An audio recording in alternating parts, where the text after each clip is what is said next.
continuous random variable. Till now, we have studied two distributions. One is binomial distribution, another one is a Poisson distribution, and I have given just some introduction about the normal distribution. Okay, I just told you that it is like it is for a continuous random variable. Okay, and um, it looks like a bell-shaped curve where, and if x is said to be a normal random variable defined in the region minus infinity to infinity with a mean mu and variance sigma square, the random variable is known as normal random variable, and its density function is given as below. Okay, and we have studied till this only.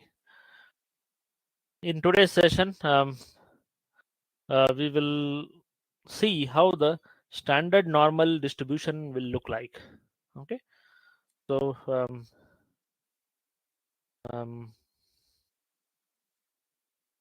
let me go to the next slide.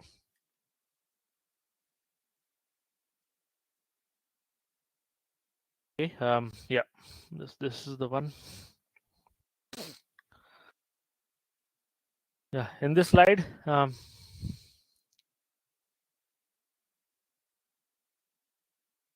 we are in the previous curve. Our, let's say, the curve was like x versus f of x. Okay, but in this case, our curve is let's say on the x-axis we have z value. Z is standard normal variate, and if x is a standard norm, if x is a normal random variable, okay, with a standard deviation sigma, and let's say mu is equal to 0. Okay, then what I can write z is equal to x minus mu divided by sigma. So in this case, whenever the sigma is 1 and let's say mu is equal to 0, in that case x will be equal to z, right? So in that case only standard normal variate is equal to the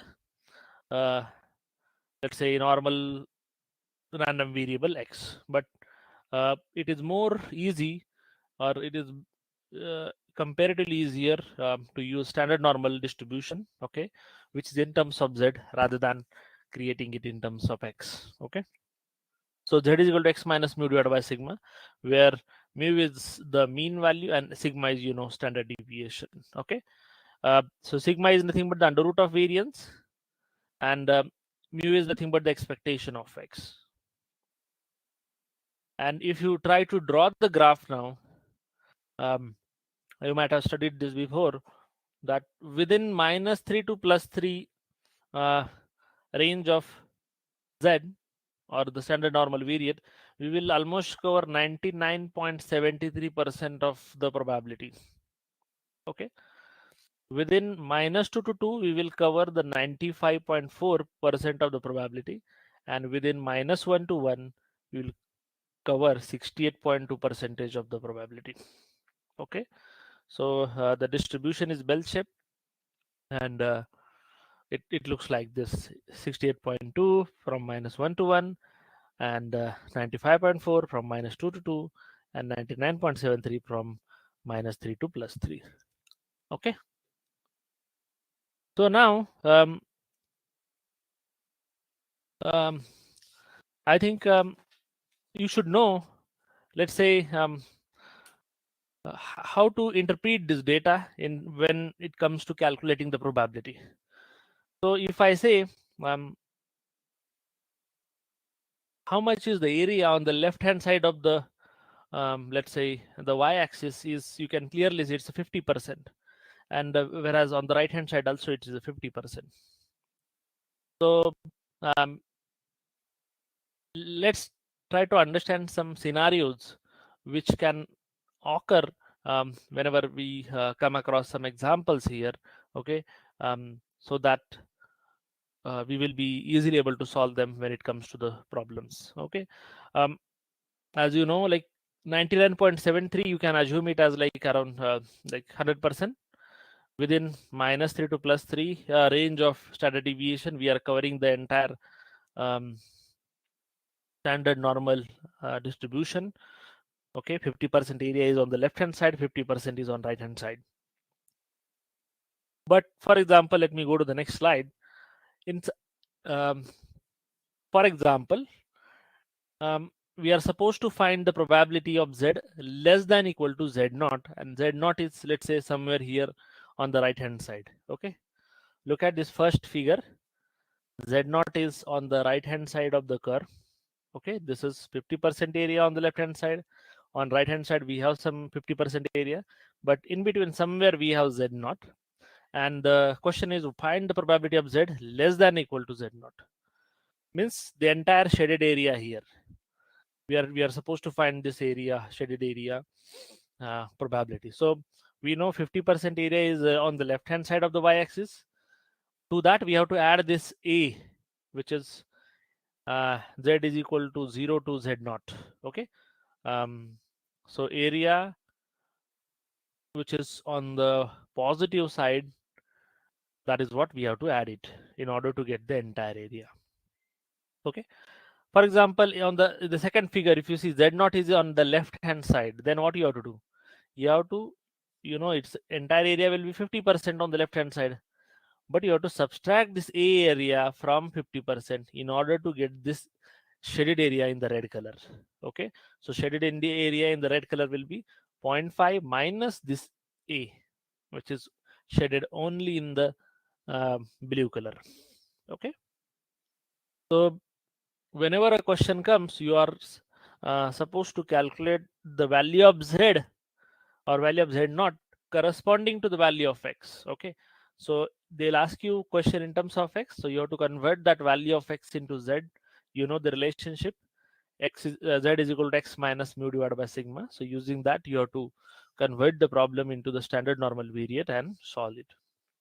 Another situation could be, let's say, um, you are supposed to find the probability.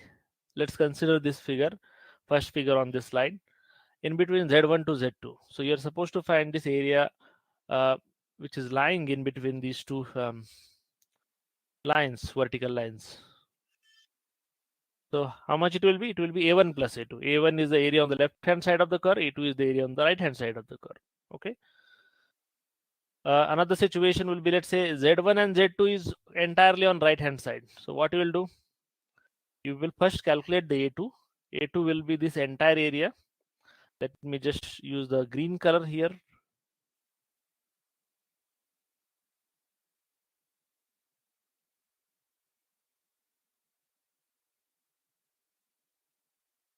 Okay, so this is a2, which is in the green color. A1 is let me use the purple color. This is the a1. Okay, a2 minus a1. So this is a1 and this entire is a2. So whenever you subtract a2, when you subtract a1 from a2, you will end up with the shaded area in the red color. Okay.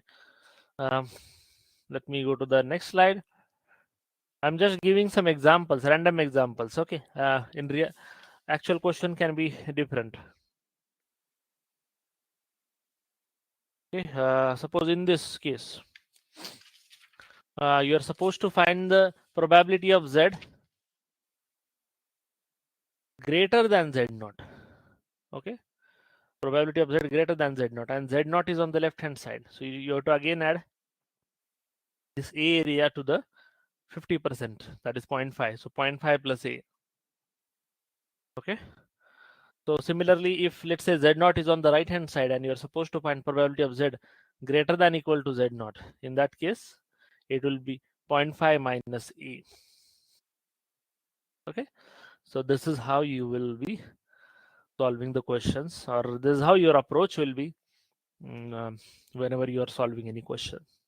Let me help you out with some questions so things will be more clear. Okay, so let's start with some examples here. if X is normally distributed,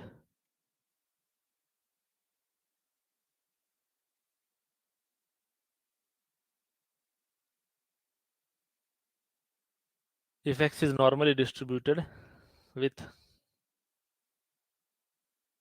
mean equal to 20 and standard deviation is equal to 3.33, find the probability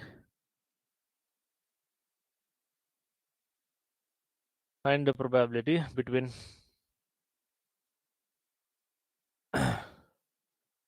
21.11 and 26.66.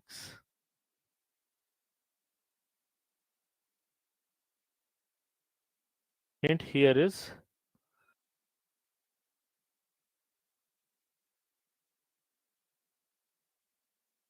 area under the curve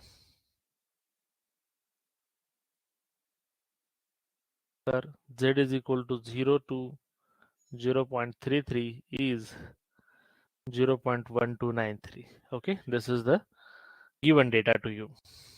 Rather than hint, I should write here it's a given. Okay, think on this question. What they are asking? They are asking the probability that X will be in between 21.11 to 26.66. Okay, probability of X lying in between this range. Okay, so if I draw this curve, normal curve, how it will look like? Mean is 20. Okay, mean is 20, and they want us the area in between these two. This probability they want 21.11 and 26.6. I hope you are following, right? Mean is 20, so they are asking us the probability between 21.11 to 26.66. So this is the normal curve. This is not a standard normal curve. What I had told you is the problem will be easier when you solve when you convert this problem into the standard normal distribution. So you know mu is equal to 20, which is mean. You can write it as x bar also. Sigma is given as 3.33, which is standard deviation. So corresponding to x1, okay, there will be z1. Let's call this as x1 and this is x2. Corresponding to x1, we'll get z1. What will be the value of z1? x1 minus mu divided by sigma. Corresponding to x2, we'll get z2. x2 minus mu divided by sigma. Okay, x1 is 21.11 minus mu is 20 divided by sigma is 3.33. So it is 1.11 divided by 3.33 is, I hope, 0.33. Similarly, x2 is 26.66 minus 20 divided by 3.33, which is 6.66 divided by 3.33. You will get it as 2. Okay, so basically, if I want to draw the curve now, this curve will look like this. I'll go to the maybe I'll rub this figure and draw here again. This is the figure in case of standard normal variate. Z will look like this. So this is Z is equal to 0. What we want is Z is equal to 0.33. Z is equal to 2. So our interest is in this area. Okay, our interest is in this area. So you already know that in between -2 to +2, how much area is there? It is, as I have already to 95.4. Okay, so half of that will be 47.72. So basically this area is 47.72% area, and this area is also, they have given probability, that is 12.93, right? 0.1293. So this probability will be equal to 0.4772 minus 0.1293. So that is 0.3479 is the probability between 21.11 to 26.66. Is it clear to you?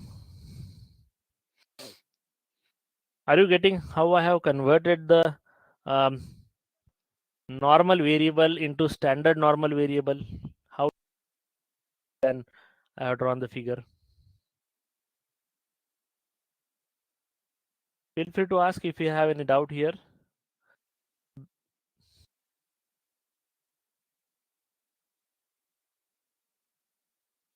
Hello, is it clear to you all? Yep. Okay, then if it is clear, then I'll give you some questions. You try to solve it and tell me the answer. Okay, I'll give you 2 minutes of time for each question. A die is rolled 180 times. Okay, using full stop, using normal distribution.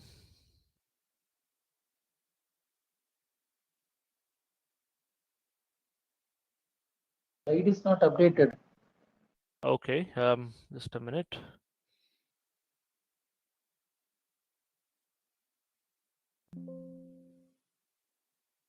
Let me share again.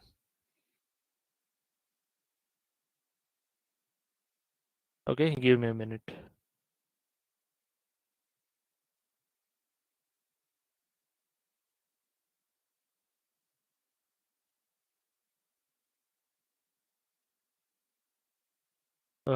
Just give me a minute.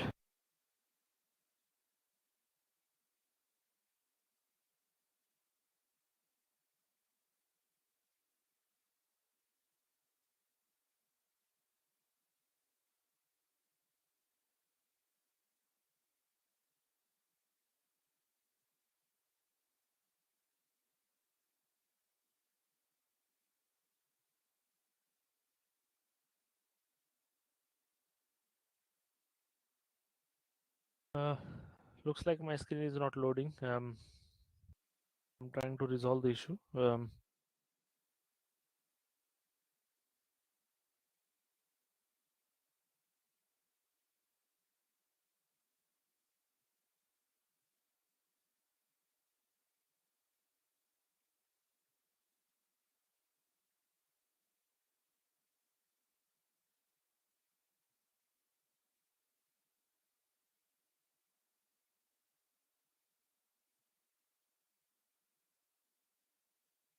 Yeah, it's showing that I have already, I'm already sharing the screen, but it's not. Mm.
Yeah, I'm sharing my screen now.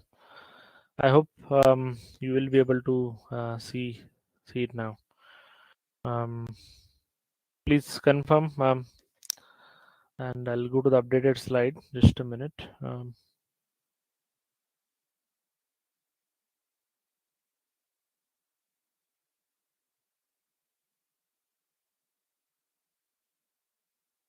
Yeah.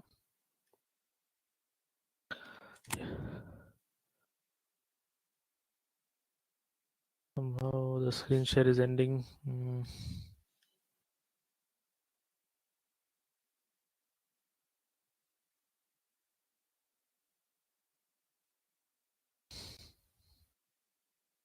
Yes. Hello. Is it visible? Sir, Yeah. Okay. So write down the question. A die is rolled 180 times using full stop using the normal distribution. Find that the phase 4. Find that the phase 4 will turn up at least 35 times the okay 35 times full stop the area under the curve.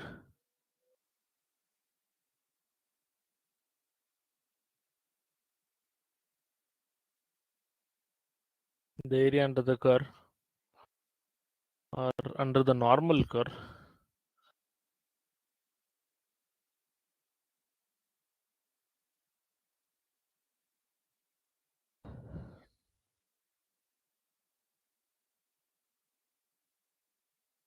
z is equal to 0 to z is equal to 1 is 0.3413. Okay, this is the given data.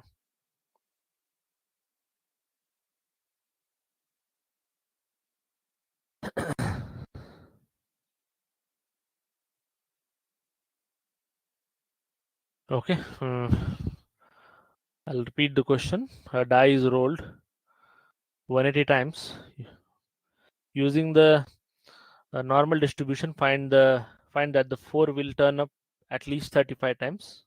Given that the area under the normal curve between z is equal to 0 to 1 is 0.3413. So a die is rolled 180 times. Whenever you are rolling a die, probability of getting 4 is 1 by 6. So success probability is 1 by 6. Failure probability, that is probability of not getting 4, is 5 by 6. Okay, and what they are asking is find the probability that 4 will turn up at least 35 times. So basically x greater than equal to 35. Okay, this is the given question. So I'll wait for 1 or 2 more minutes. Try to solve it and tell me the answer.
Anyone?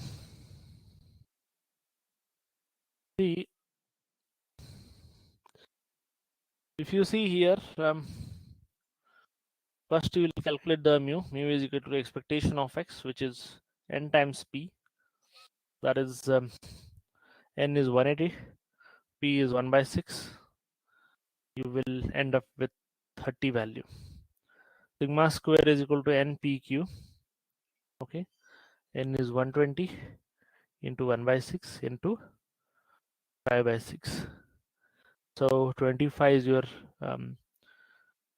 sigma square. So sigma will be to 5.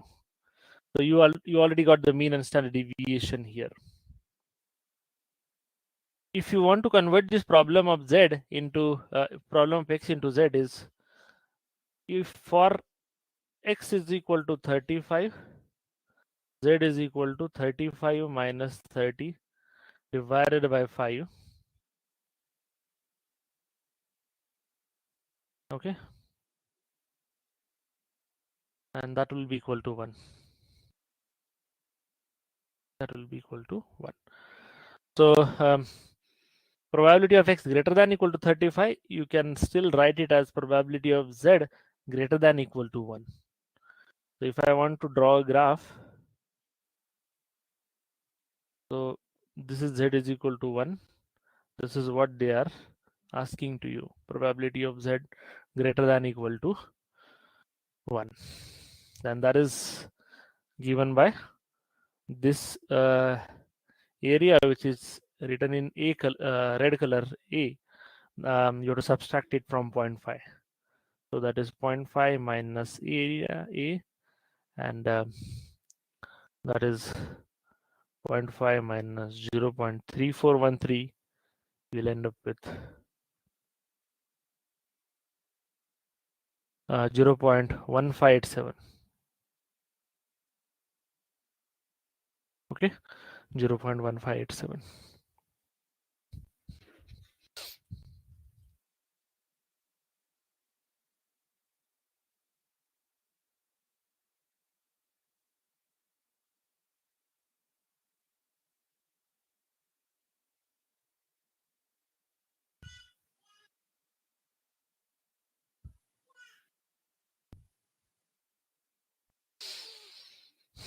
Okay, yeah, any doubt in this question?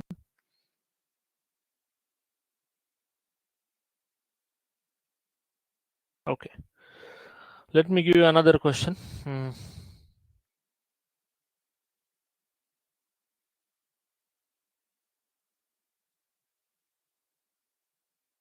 Yeah, maybe you can try this for homework. If x is normally distributed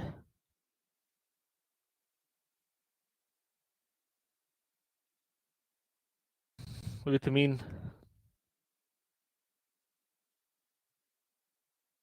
is equal to 30 and standard deviation is equal to 5, find the probability of x minus 30 greater than 5. Find the probability of x minus 30 greater than 5.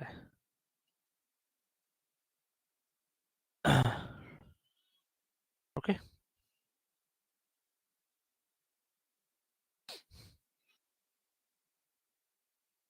But this modulus function, no, sir?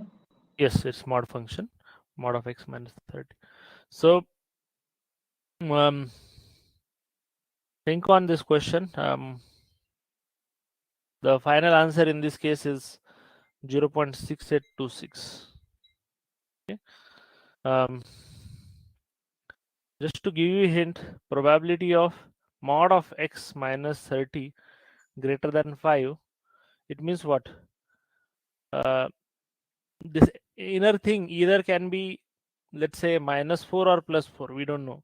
So if this is, let's say, -4, then also, sorry, this is, for example, -6, mod of -6 will be 6 and that will be greater than 5. If it is, let's say, +6, mod of +6 is 6 and that is again greater than 5. There are two possibilities. One is a negative number which is bigger than the 5, and the positive number bigger than the 5. So basically, you have to consider the absolute value which is greater than the 5, not the sign, because mod, after taking mod, if it is positive or negative, irrespective of that, you'll get the positive answer. So sorry, this is not the answer. This final answer is 0.3174. Okay, 0.3174 is the final answer. You try to solve this question, and if you face difficulty, you can ask me. To just give you a hint, I can write this as 1 minus probability of mod of x minus 30 less than equal to 5. Okay, we can write it like this. And how you will calculate the probability of x minus 30 less than equal to 5, or let's say x minus 30 less than equal to mod of x minus 30 less than equal to 5 means what? X minus 30 is either less than equal to 30 plus 5, or it is greater than equal to minus 5.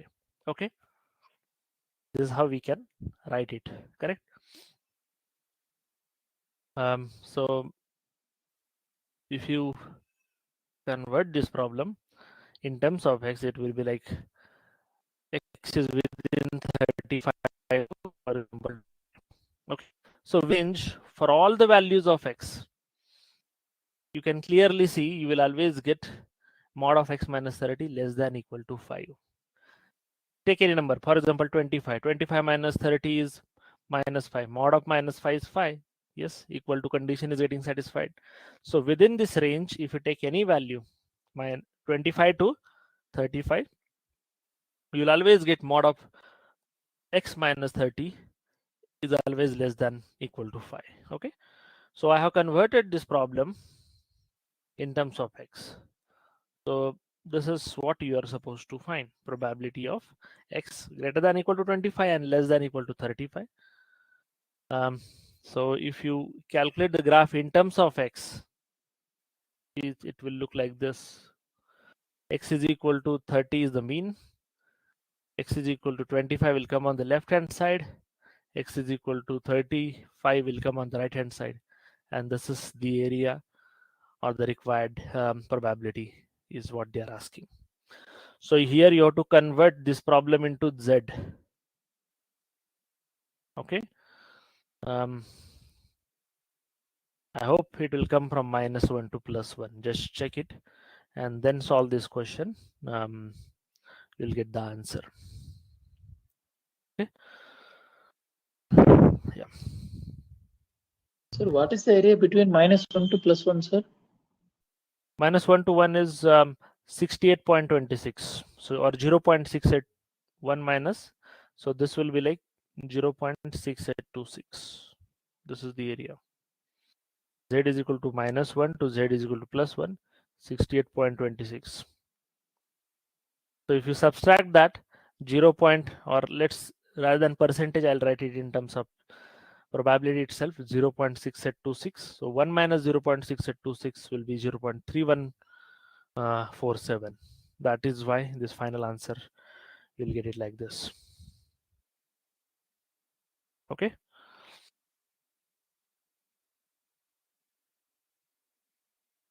And put back this here, you will get it.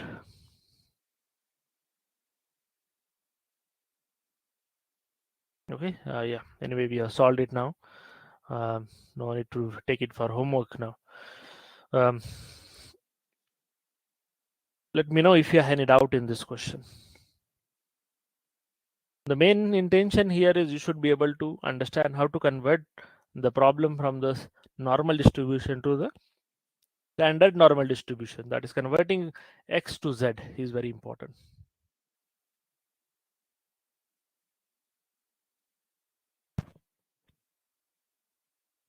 Is it clear?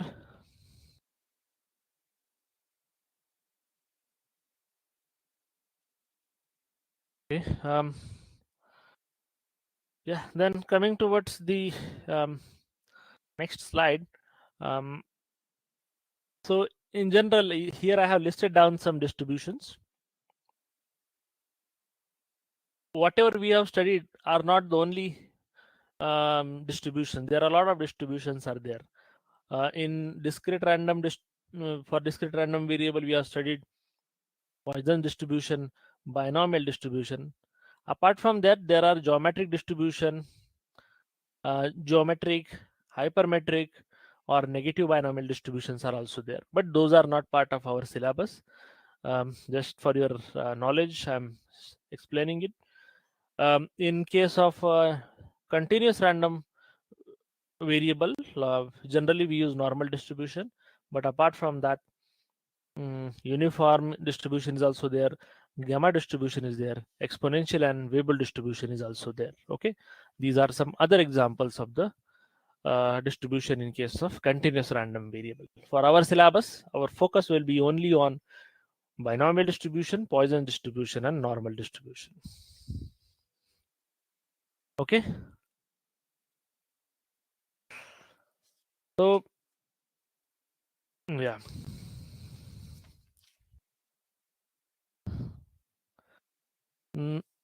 that's all from the distribution point of view.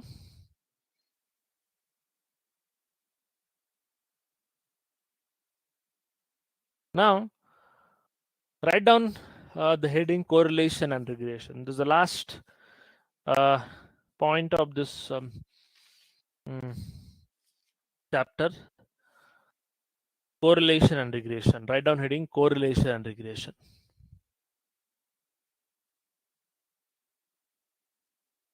I have kept some slides ready just to save some time. Correlation and regression. A relation between 2D random variable data is called as regression. What is regression? A relation between 2D random variable. So relationship between x and y is called as regression. Okay, so we are talking about two variables x and y. The relationship between them is given by a regression, and the degree of relationship or the degree of relation between two variables is called as correlation. Okay, the degree of relation between the two variables is given by correlation. So how it is given?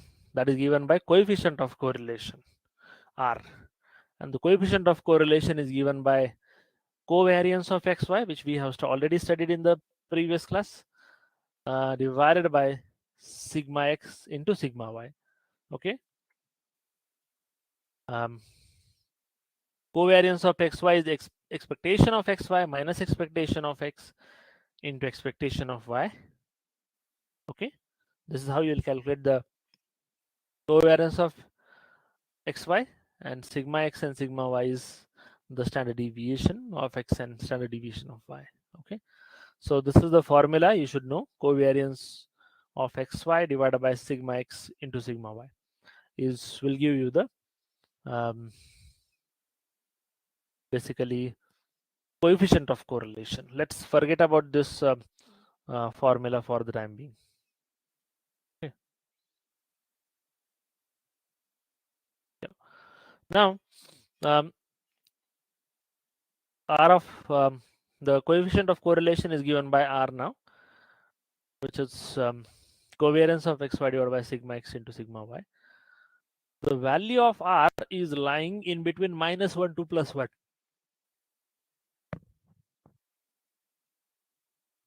The value of R is lying in between -1 to +1. So if the value of R is positive, you can call it as a positive correlation. You can call it as a positive correlation. Means it is same trend you will get. Means if the value of x is increasing, y is also increasing, then you call it as a positive correlation. I'll show you some graphs in the next slide. But just to let you know, depending on the value of R, you can either have a positive correlation or the negative correlation. Positive correlation means if x is increasing, y is also increasing, you call it as a positive correlation. If x is increasing but y is reducing, then in that case you call it as a negative correlation. Okay, you'll see the reverse trend there. So this is about the type of correlation. So when the data points are, let's say, a pretty diverse here, like distributed, they are not very close to each other, then or not making any trend, then you can say it as uncorrelated data. There is no any correlation out there. But if data points are closer, then let's say, or making some trend, then you will see that you will say it as the the data is correlated. Okay, if the value of r is positive, it is a positive correlation like this. If x is increasing, y is also increasing here. That's why we are seeing this trend here like this. It is a positive correlation. The perfect positive correlation will look like this. Okay, if our data points are, I'll use the red pen to if data points are like this, exactly on that line, then this is perfectly positive correlation. This is perfectly negative correlation in the same way, and in general negative correlation will look something like this, that if x is increasing, y is reducing, you have a negative slope. Okay,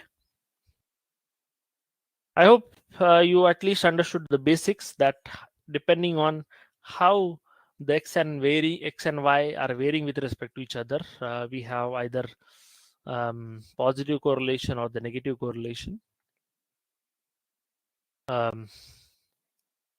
Okay, and the coefficient of correlation is given by r, which is lying in between, let's say, -1 to +1.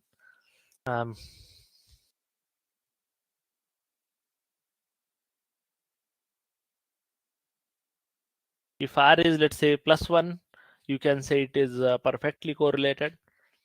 If r is -1, then also it is perfectly correlated, but in the negative correlation in that case, and in the first case it will be positive correlation. If r is equal to 0, means there is no correlation. Okay, means x is increasing, y is not changing at all, not even in positive, not even in negative direction, then it's a no correlation.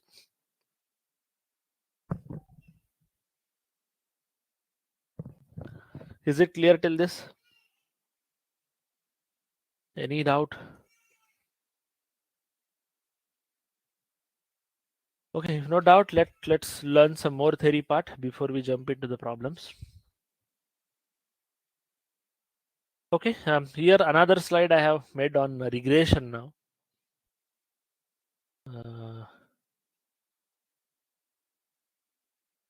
Write down heading regression. Linear relationship between 2D random variable in a bivariate data is known as regression. Okay, linear relationship between 2D random variable in a bivariate data is known as regression. So basically it's a linear regression we are talking about. X and y, we are trying to find the linear curve or straight line relationship between them. So we have two lines of regression. One is a y on x line and another one is the x on y line. Y on x line is here, let's say y is you can say as a dependent variable and x as independent variable. So y minus y bar is equal to some slope into x minus x bar, right? And the slope is given by r sigma y by sigma x, which is called as a regression coefficient. Here x bar and y bar are the means of x and y. R is correlation coefficient. Sigma x and sigma y are the standard deviations of x and y. Similarly, the regression line x on y or x on y is given by x minus x bar is equal to r sigma x by sigma y, y minus y bar. Okay, so here the again r times sigma x by sigma y is called as a regression coefficient. Okay, so if you multiply these two regression coefficient, what you will get? R times sigma y by sigma x into r times sigma x by sigma y, you will get r square. because sigma x, sigma y will get cancelled. So ultimately, what I can say is R is nothing but the under root of regression coefficient of first line into regression coefficient of the second line. First line in the sense y on x line, and second line in the sense x on y line. So the two regression coefficients, if you multiply and take a root of it, you'll end up with the value of R, and R is nothing but the correlation coefficient. Okay, so this is how the correlation coefficient R is related to the regression coefficients. So from the gate perspective, you are not supposed to draw the line, or let's say um, use any graphical methods. Okay, if you remember in, let's say, in university exam or in your college exam, you might have studied this regression in this way. Let's say y is equal to ax plus b is the line, and you might have used these two equations. Okay, suppose x and y data is given, you will calculate x square, you will calculate xy, and you will do the summation of x, summation of y, summation of x square, summation of xy. And using these two relation, that is summation y is equal to na plus b summation x, summation xy is equal to a summation x plus b summation x square.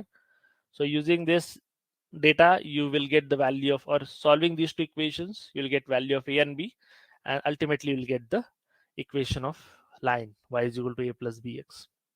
So this type of questions you might have studied in the university exam. And from the gate perspective, these kind of questions will not come, like where you have to draw the tables and um, do this detailed analysis. Okay, but just for your understanding, I'm revising this stuff that you should know. Like y is equal to a plus bx is the equation of line. How you will get this a and b coefficients is by solving these two equations. Summation y is equal to na plus b summation x. A and b are the variables which we are supposed to calculate, or let's say the constant which we are supposed to calculate. N is the number of data points. Okay, here 1 2 3 4 5 6 so on data points. And similarly, second equation is summation xy is equal to a summation x plus b summation x square. So in these two equations, a and b are the unknowns. So two equations and two unknowns will give you the values of a and b, and then you have to put into the first equation y is equal to a plus bx in order to get the um, equation of line. Okay, but in case of gate, like in gate, generally they will ask you these regression lines, y on x and x on y, because this question of creating equation of line by using data x and y data will be little lengthy. You have to create x square table, you have to create y square table, xy table, take summation, solve these equations, and then create the equation of line. Okay, this will not be done like in 1 or 2 minutes. It will take little more time. So if you see previous questions, previous year papers, you will not see this kind of question. They have asked question related to the correlation coefficient, regression coefficients, and so on. Okay.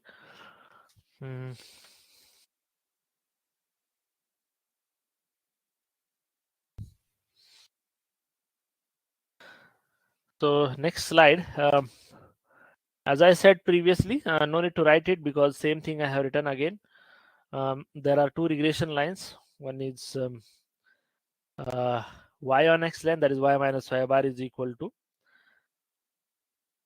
r times sigma y by sigma x, that is regression coefficient into x minus xy. The regression line x on y will be x minus xy, r sigma x by sigma y into y minus y bar. Okay, this is rather than writing it as r sigma y by sigma x, you can write it as byx. Byx you can write. That is regression coefficient of y on x line. Similarly, r sigma x by sigma y, you can write it as bxy. That is regression coefficient of x on y line. Okay, so r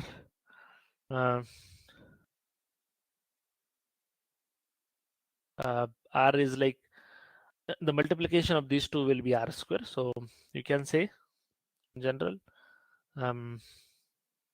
r is equal to under root of byx into bxy.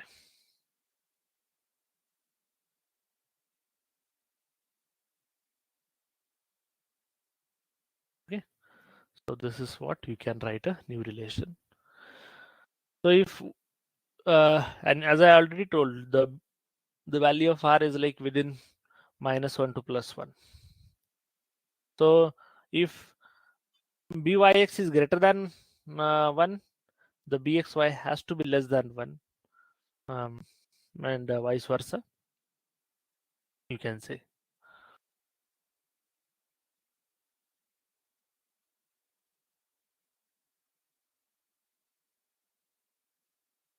So that their multiplication will be 1 or less than 1, and you will get under root of it again less than 1.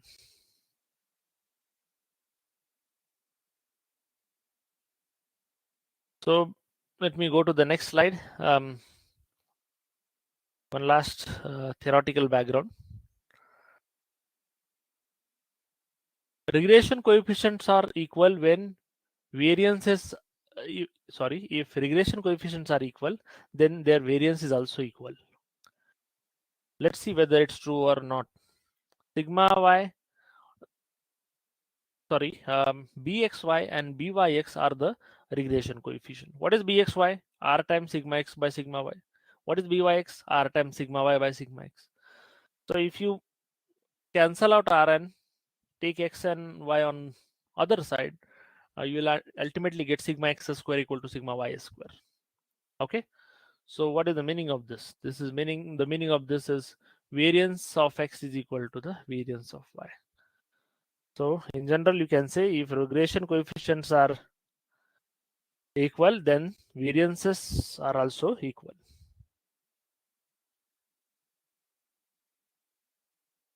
Okay, write it down.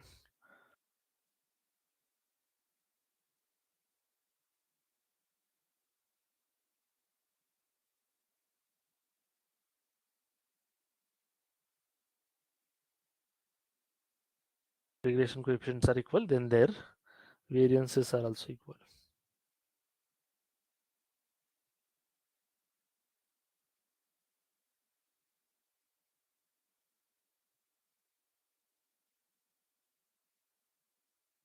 Okay, so let's solve some questions to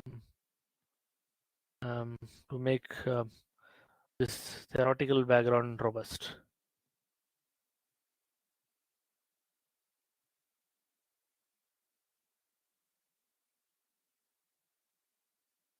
Okay, I'll go to the next slide and give you one question on it.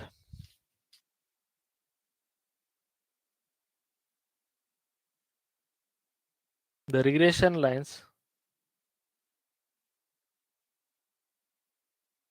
are x plus 2y equal to 0 and 2x plus y equal to 1.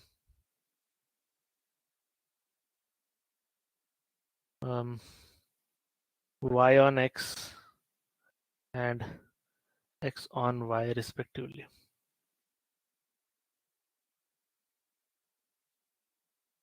So find first r, and second question is x bar and y bar.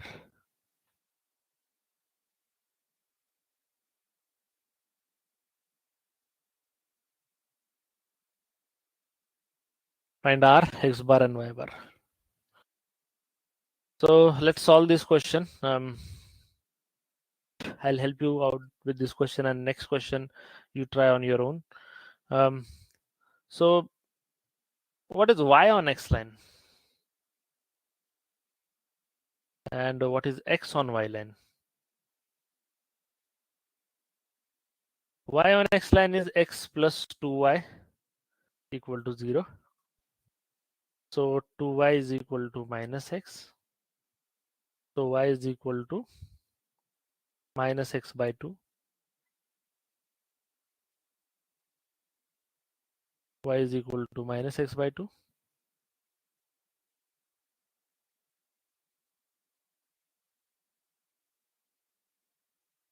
Y is equal to minus x by 2. So you can say, if you compare this with the line equation, the regression line equation, what is that? Y minus y bar is equal to byx x minus x bar. So in this case, you can clearly see your byx is minus by 2. Okay, assuming x bar and y bar here are not or getting cancelled or something like that. In this case,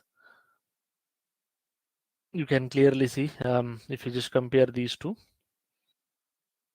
byx should be equal to minus 1 by 2, because that is the coefficient of x. Coefficient of x is byx, and that is minus 1 by 2. Similarly, the x on y line is what? 2x plus y equal to 1. So 2x is equal to 1 minus y. X is equal to 1 upon 2 minus y by 2. So byx, sorry, bxy will be equal to again minus 1 by 2, because x minus x bar is equal to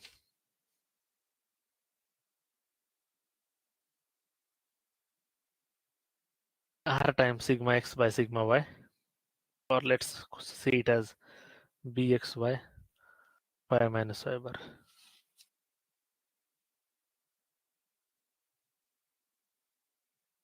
Okay, so these are the two things, and now you know how to calculate r. R is what?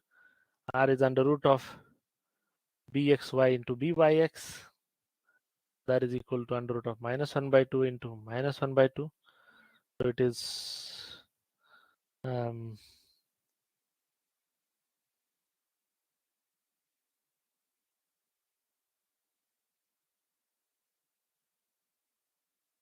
minus 1 by 2 into minus will become plus.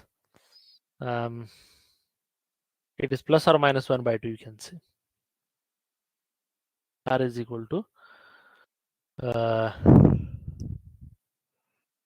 plus or minus 1 by 2.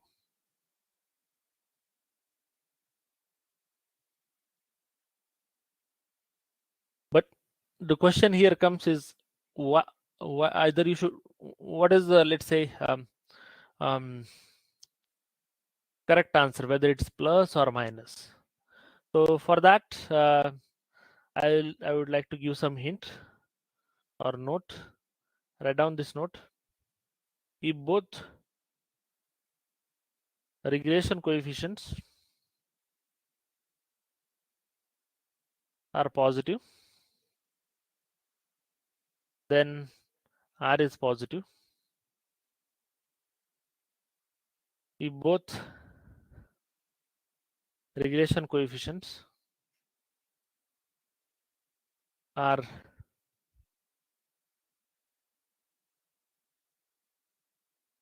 negative, then R is also negative.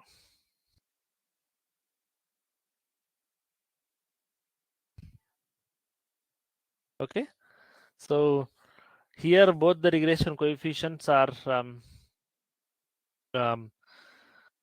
negative, so you should consider as R as also negative. So it will become minus of 1 by 2. Okay,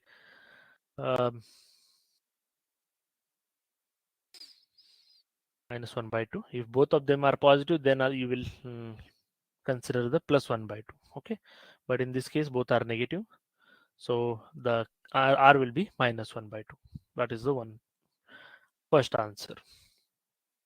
The second answer they are asking us to calculate is x bar and y bar. How will you calculate? The lines of regression should satisfy the x bar and y bar, right? So if you see, what are the regression lines?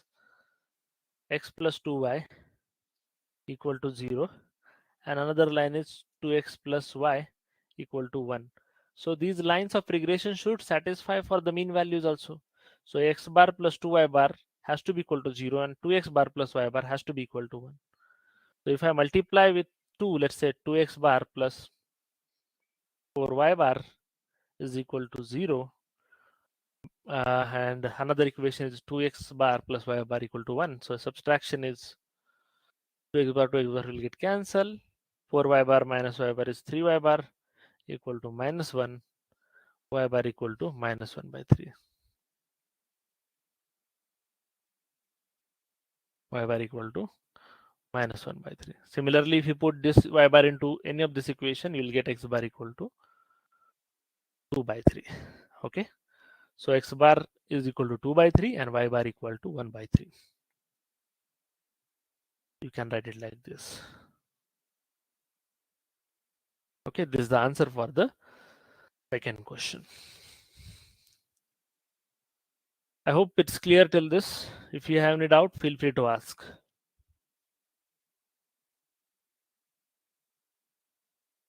Okay. Let me give you one homework question. You try it whenever you have some free time.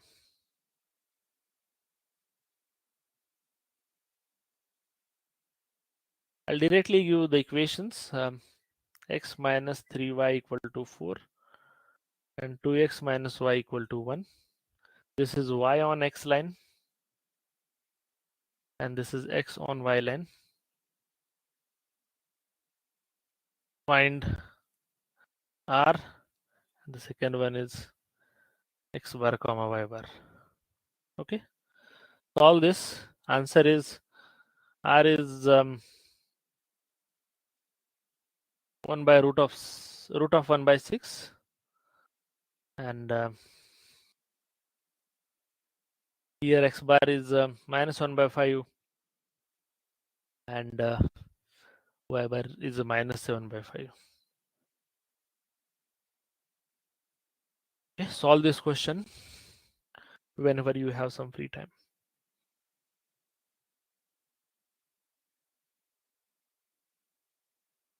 Okay, any doubt till this? Feel free to ask if you have any doubt. So these are the questions from previous year. You can expect these kind of questions. Either they'll ask you to calculate r or x bar and y bar, or a linked question like this where they will ask you to calculate both r and x bar and y bar.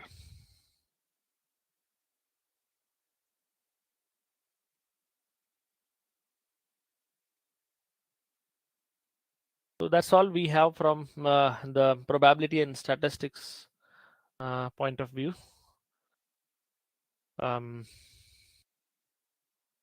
Majority of question, if you see previous year papers, are from the theorems in the probability. Okay, you will not find like simple questions from group 10 and group data. That is just for your understanding. The first class which I have taken from the to calculate mean, median, mode, standard deviation and variance for group and group data. That is just for your understanding. You may not expect questions from that, but probability is very important. From that you can expect question. At least one question you will get from that. And other topics are also equally important, like random variable distribution and correlation and regression. You can also expect one question from these all these three. Okay, so 1 to 2 question in total. One is completely on probability, like using theorems, and one out of these three topics. Okay.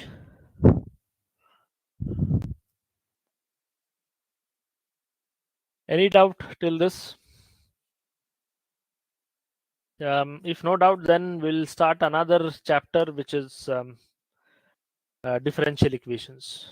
Okay. So till now we have studied linear algebra, calculus, vector calculus, and statistics and probability. Another important topic is differential equation. Okay, so just give me a minute. I will open the slide and then we'll start the new topic. Okay. In the meantime, take this one more question as homework. This is also a question from the correlation coefficient and calculating the mean of x and y. So you can write down this homework question also. You have to solve it in the same way as we have solved the last one. I'll read this question. In partially destroyed laboratory record, only the lines of regression of y on x and x on y are visible, and as the 4x minus 5y to 4x minus 5y plus 33 equal to 0 and 20x minus 9y equal to 1 not respectively. So these are y on x and x on y lines, and they're asking us to calculate x bar, y bar, and coefficient of correlation between x and y. So they're asking us to calculate r, x bar, and y bar.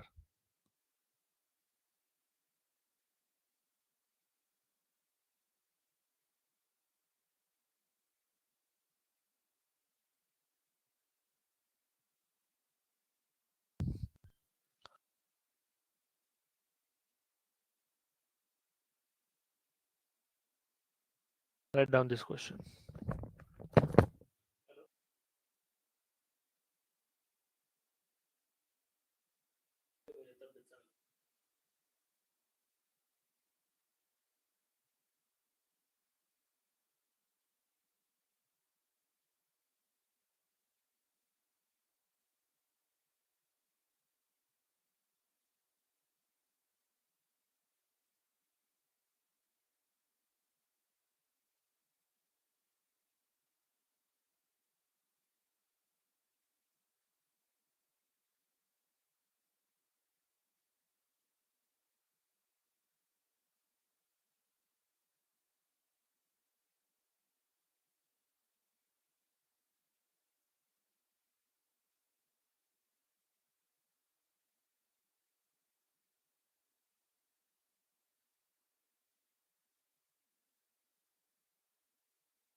Yeah.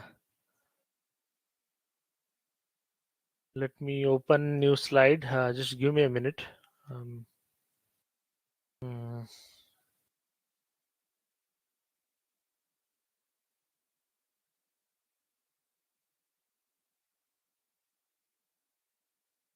We'll start a new topic, that is differential equation.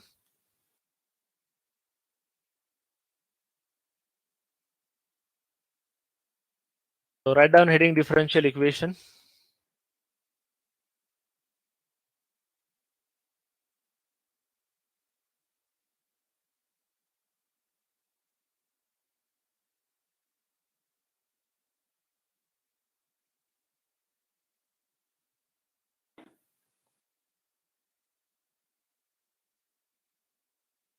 Okay, write down heading differential equation.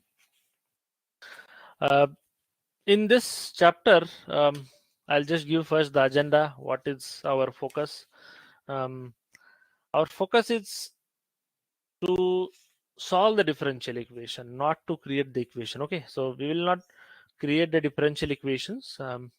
Basically, the differential equation will be given, and we are supposed to find the solution of that differential equation. The differential equation can be ordinary, can be partial differential equation, can be higher order differential equation. Okay, different variety of it. We are supposed to find the solution of it. Okay, write down this, let's say, two subheadings under it. One is ordinary differential equation, and partial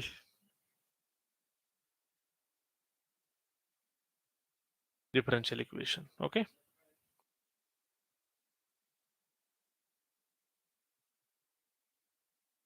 ordinary differential equation and partial differential equation. Can you tell me what is the difference between them? Anyone? What is the difference in between ordinary differential equation and partial differential equation? Ordinary differential equation is a function of single variable. Yes, Partial right. differential equation is a function of multiple variables. Yes. So you can say only one independent variable.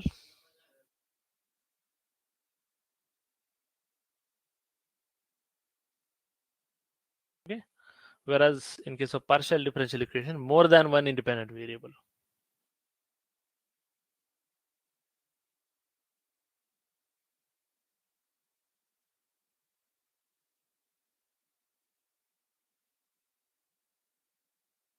Okay.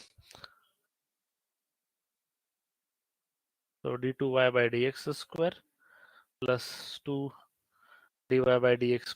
Just for example, okay.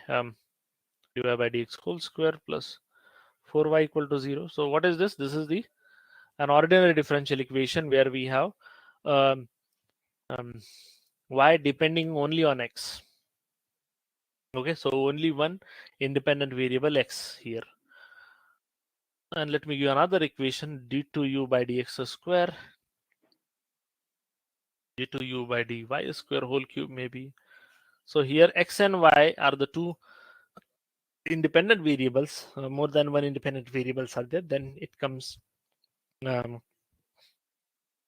have to say it as a partial differential equation, and then you have to use a dou symbol there, not the d, because it's a partial derivative of u with respect to x and u with respect to y.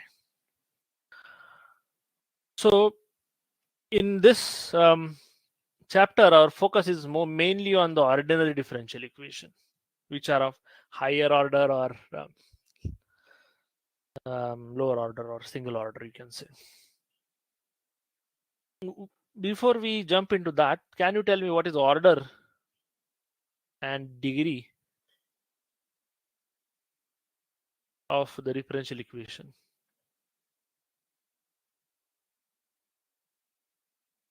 What is the order and degree of differential equation?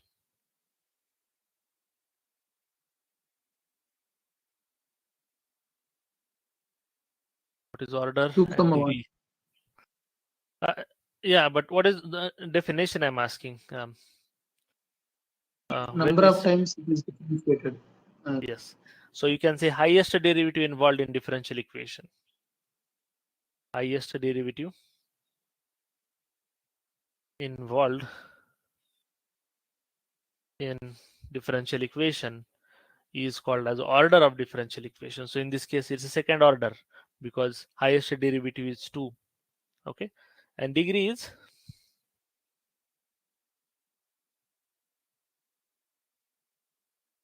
highest power of highest derivative.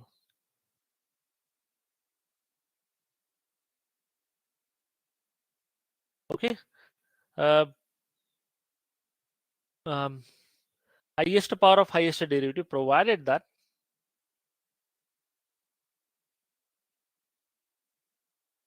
the derivative of the dependent variable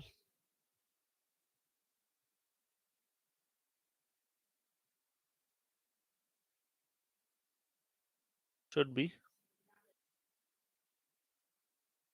free from radicals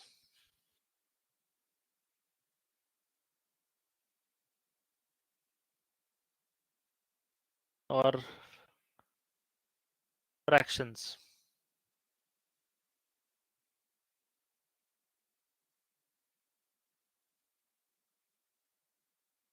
So write down this definition: highest power of highest derivative, provided that the derivative of the dependent variable should be free from radicals and or fractions.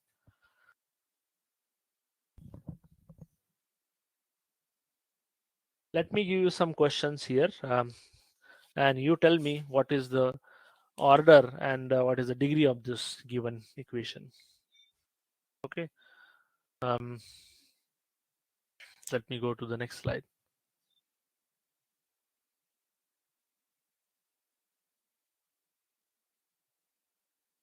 d2y by dx square whole square is equal to x plus 4 dy by dx whole square raised to the power 3 by 2. Okay, the first question, dy by dx is equal to x plus 2 divided by dy by dx, and dr is equal to theta plus cos of theta d theta. Next question, d cube y by dx cube plus 2 d2y by dx square whole square plus 3y equal to 0, and dou 2y by dou t square is equal to c square dou 2u by dou y square raised to the power 4. Okay, so start with the first question. Can you tell me what is the answer for the first question? What is the order and what is the degree? 2. 2? 2. Yes, order is 2, correct, because highest derivative involved in this is second order derivative, that is dou 2u by dou x square. And what is degree? Degree of 2, sir. Sorry, I'm not able to hear you. No, it's Degree of degree is 2. degree will never be like 4 by 3 or something like this. Like it, degree is 4 in this case. Why? Because you have to make this free from fractions and radicals. So you have to multiply both the sides or square both the sides. Then it will become d2y by dx raised to the power 4, and here it will become whole cube. This 2 will go. Okay. So I'll repeat, this 3 by 2 was there, right? So this 3 by 2 will go. Only you will have 4 here, and here you will have 3. So now this is in the perfect standard form, and you can say that it is with order 2 and degree 4. Any doubt in this?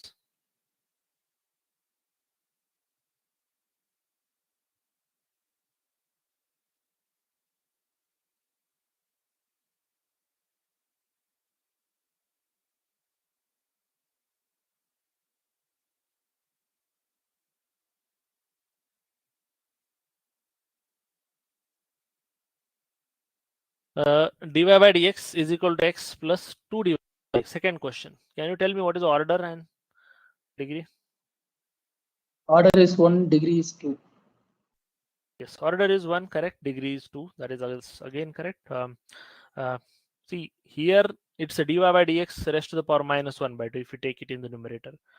Order is pretty clear. It's a first order derivative. No, there is no any second order, third order derivative. So order is 1. That's fine. But if you take LCM of it, what will happen? Dy by dx whole square, it is equal to x dy by dx plus 2 you will get, correct? So highest its power of highest derivative is 2 in this case. That's why degree is 2. Okay. What about the third question? What is order? dr bar d theta. Order 1 degree 1. Correct. Here order is equal to 1. Degree is also equal to 1. Okay. So this kind of questions you can expect for 1 mark. Find the order and degree. Question number 4. What is order? Order 3 degree 1. Yes. Okay. Order is 3 because highest derivative is 3. Don't say degree is 2 here because you'll say highest power is 2. No, the definition is highest power of highest derivative. Highest derivative is third derivative and its power is highest power is 1. So that's why here degree is 1. And the last question, order is 2 because second derivative and degree is 4 here because highest power is 4. Okay, order is 2 and degree is 4. I hope it's clear till this.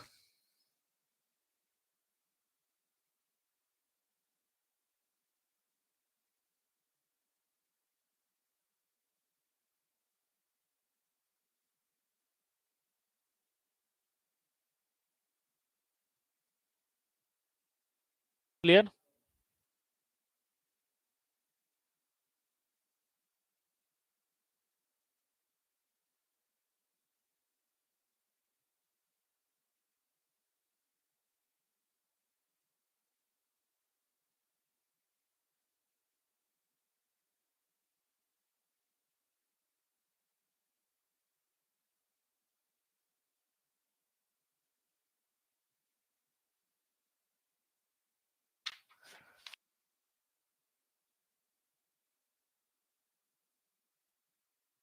Okay, just give me a minute. I'll drink water and come.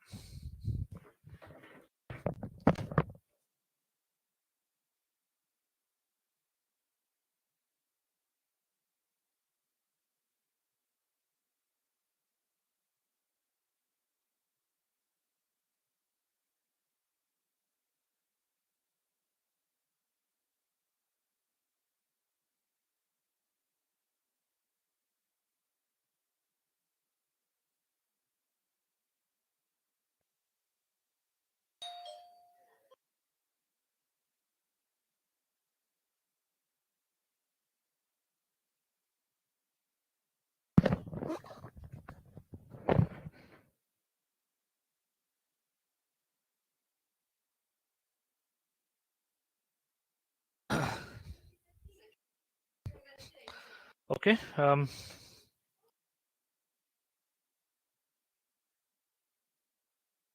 Let's start with another point here. Solution of differential equation. Okay.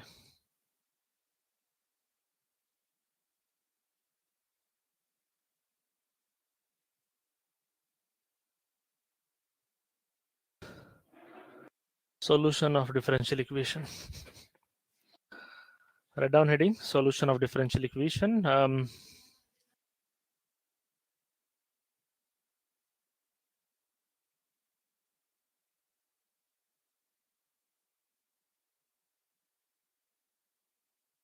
Let's take the first method is variable separable.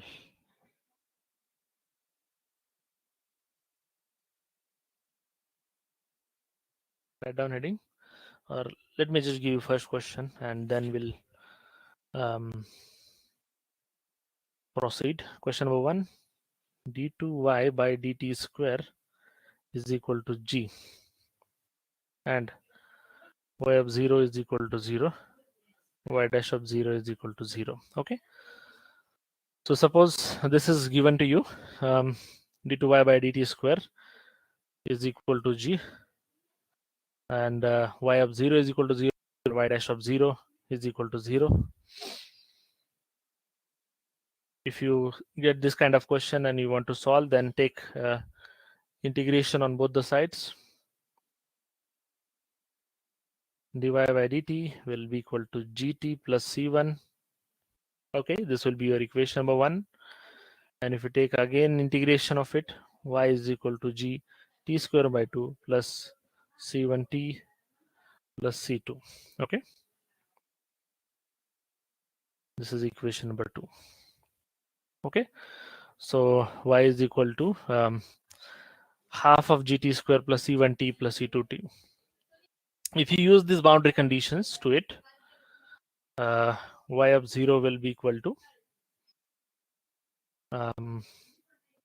g into 0 square by 2 plus c1 into 0 plus c2, and y of 0 is 0, they have already given, so this implies c2 equal to 0. And if you differentiate it and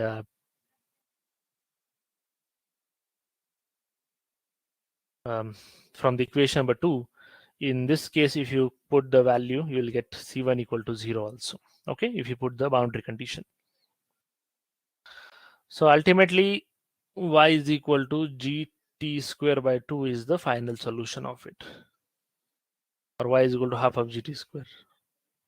Okay, so this is how you will solve. Okay, this is just one general example I'm giving to you. Overall procedure for getting a differential solution to the differential equation is mainly by integration. Here this question was very simple. Dy by dt square is equal to g, some constant for example, and you just integrated it 2 times and got the answer. But there can be a variety of questions. So start with the first, we'll start with the first type, that is first order first degree differential equation. Write down heading first order first degree differential equation.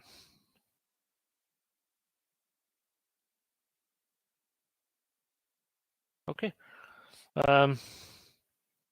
dy by dx is equal to f of x comma y,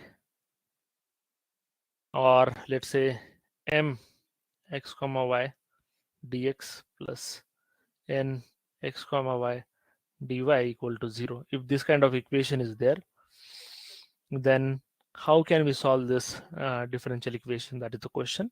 And first method in order to deal with this kind of question is variable separable method. So write down heading variable separable method. Okay, let's take an example. So in this case, there is like not much theory in this chapter. So we have to learn the concepts through problems itself. So for explaining each type, I will solve some questions and I'll ask you to solve some question. Okay. So 1 or 2 questions I will solve, 1 or 2 questions you are supposed to solve or spend some time on homework. Okay. dy by dx equal to e to the power x minus y plus x square e to the power minus y. So variable separable method means its name itself indicate meaning here you have to separate the variables. Take the x variables on the one side and y variables on the other side. So dy by dx is equal to, let's say, e to the power minus y if you take common, e to the power x plus x square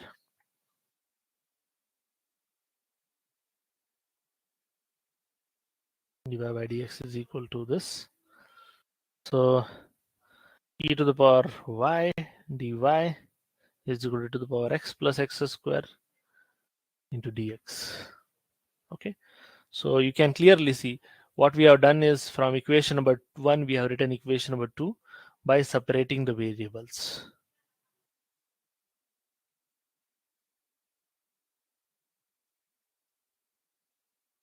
Okay, and this, now you can solve integration of e to the power y is e to the power y, integration of e to the power x is e to the power x, plus integration of x square is x cubed by 3 plus c.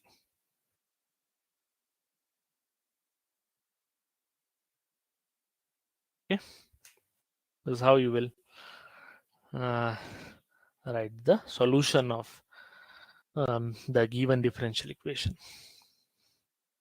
Okay, in this case they are not given any boundary condition or initial condition, so you cannot calculate the value of C. You have to keep answer as it is. Is it clear? Any doubt in this question? At least you understood the process, like you have to convert or you have to keep X variables on one side and Y variables on other side.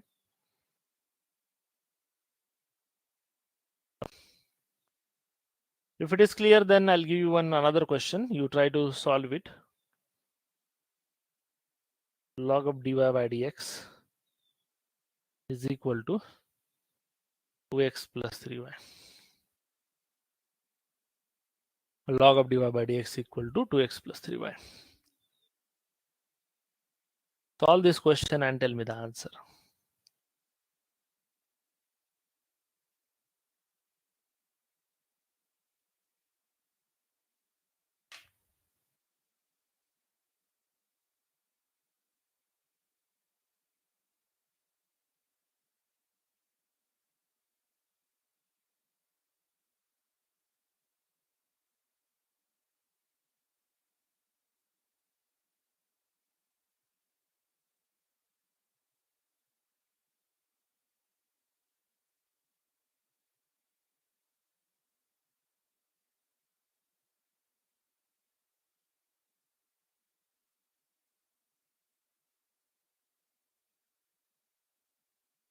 E power minus 3y equal Correct. to e, yes, minus 3 by 2 e power 2x plus c.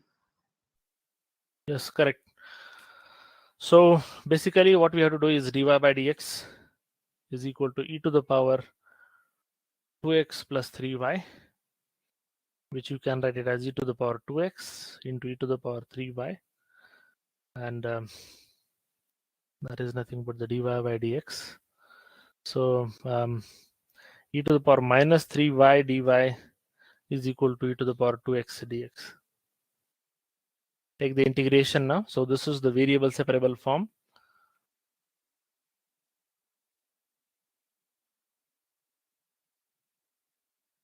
So we already separated the variables x on one side or y on other side. Now take the integration. Integration of e to the power minus 3x is e to the power minus 3y is e to the power minus 3y by minus 3. Integration of e to the power 2x is e to the power 2x by 2.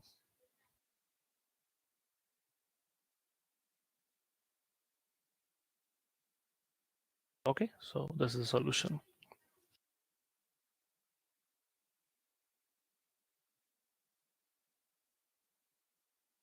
Let me give you another question. Dy by dx y square 1 minus xy and dy by dx equal to minus x by y. Okay. Dy by dx is equal to y square by 1 minus x y, and dy by dx is equal to minus x by y. So these are the two questions. Try to solve it.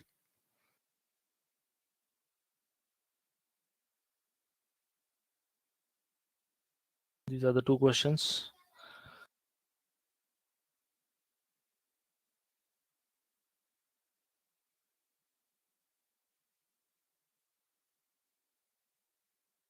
So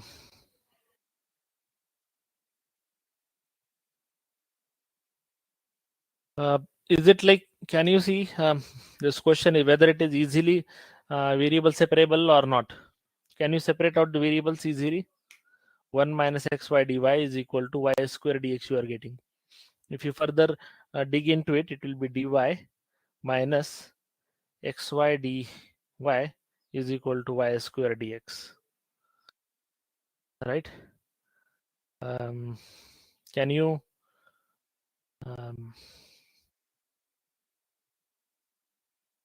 take anything common here, or can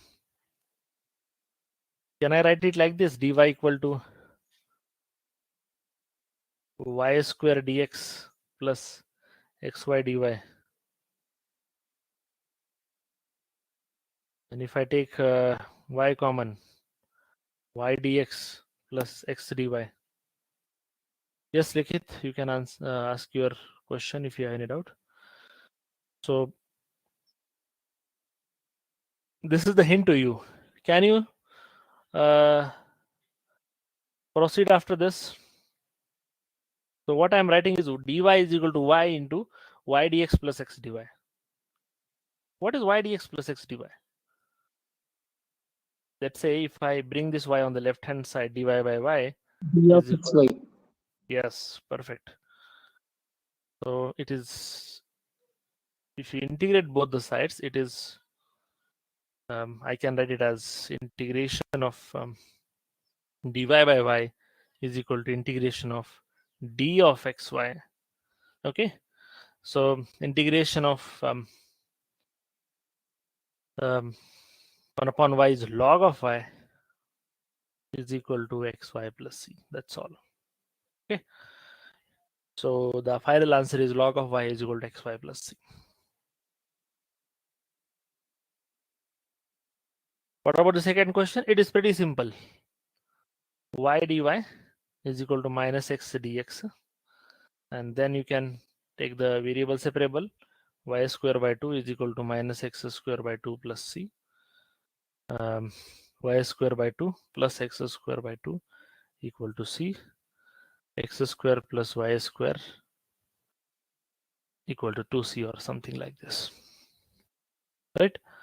And let's say some conditions are given at x is equal to 1, y is equal to root of 3. It is given, for example. Then what is the value of c you will get? 1 square plus 3.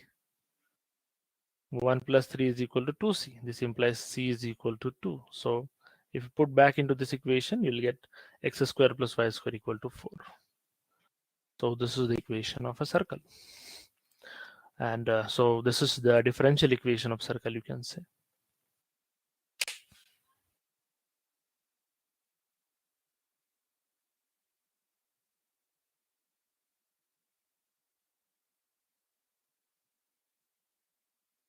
Clear? I hope the first method is very easy, straightforward. Let me just give you one last question from this and you try to solve it.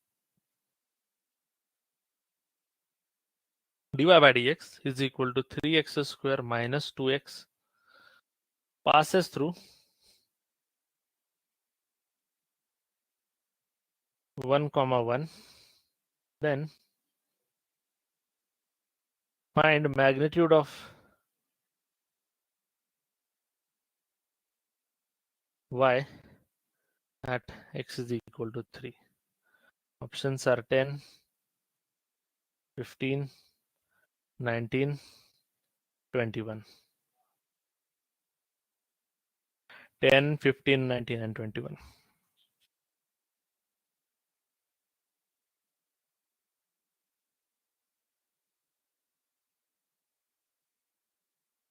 Yeah, please solve this question and tell me the answer. What they're asking, this equation or this function is passing through 1 comma 1, means it should satisfy the 1 comma 1 point, and they're asking you to find the magnitude of y at x is equal to 3.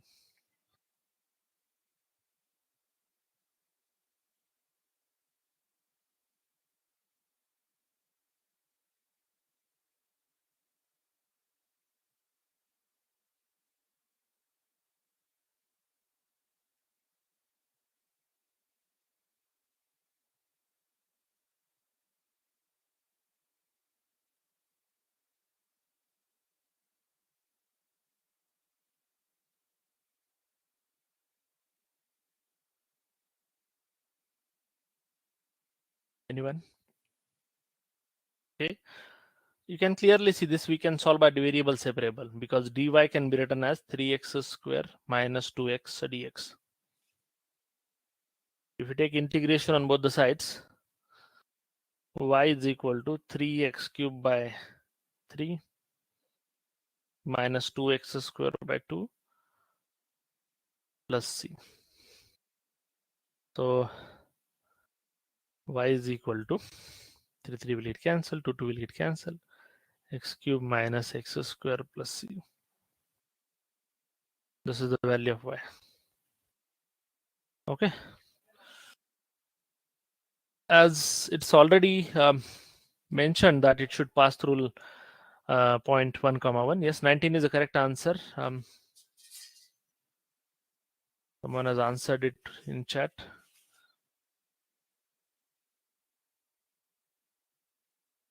So it should satisfy this equation, 1 equal to 1 minus 1 plus c. So this implies c equal to 1. So the final equation is y is equal to x cube minus x square plus 1. And what they are asking is y at x equal to 3. So it's 3 cube minus 3 square plus 1. So 27 minus 9 plus 1, it is 19.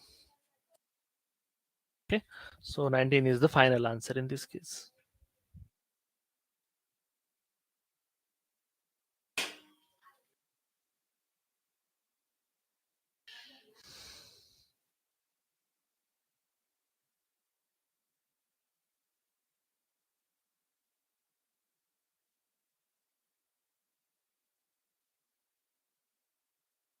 Okay, another question, find the curve passing through point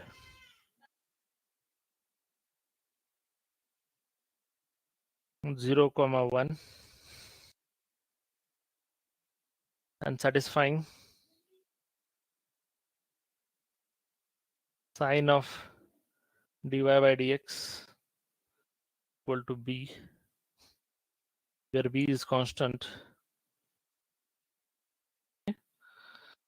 So can you solve this question? Find the curve passing through the point 0, 1 and satisfying the equation sine of dy by dx equal to b. So basically dy by dx equal to sine inverse of b. So dy will be equal to sine inverse of b into x, sorry, into dx. If you integrate it, y is equal to sine inverse of b, which is constant, into x plus c. Okay, but what they have mentioned is it is passing through point 0, 1. So when x equal to 0, y is equal to 1. So this implies c has to be equal to 1 because 1 equal to 0 plus c. So c has to be equal to 1. So the equation of the curve will be sine inverse of b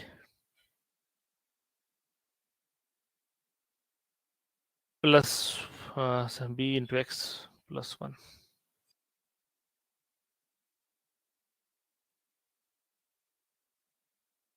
Sine inverse of b into x plus 1.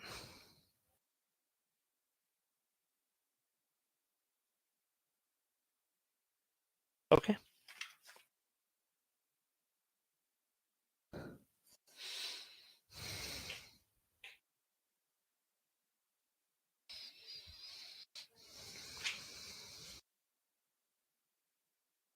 Let me give you one homework question now. You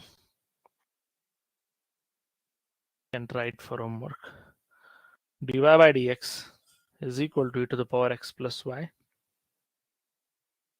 Given that x equal to 0, given that for x equal to 0, y is also 0. Sorry, y x equal to 1, y is also 1. Find y of x equal to 1. Options 1, minus 1, 0, infinity.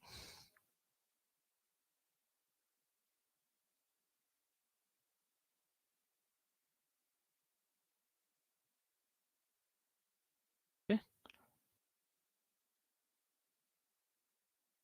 Find y is equal to, find y of x equal to minus 1. Okay, correct this is minus 1. Option correct answer here is again minus 1. You try this question for homework. At x is equal to minus 1, the value of y should be minus 1. Okay. You can try it whenever you have some free time.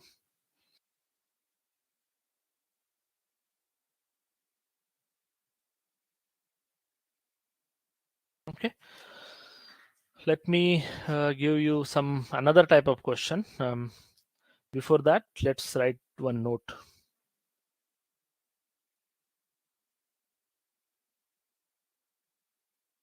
If the given equation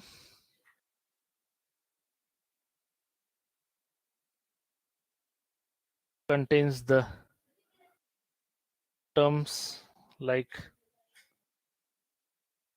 cos of xy, sec of x plus y, tan of 2x minus y plus 1, ax plus by plus c whole square, etc. Okay, so whenever you have let's say equation which contains terms like this, cos of xy, sin of xy, or let's say some trigonometric function and then x plus y, something like this, okay, like this kind of terms are there, then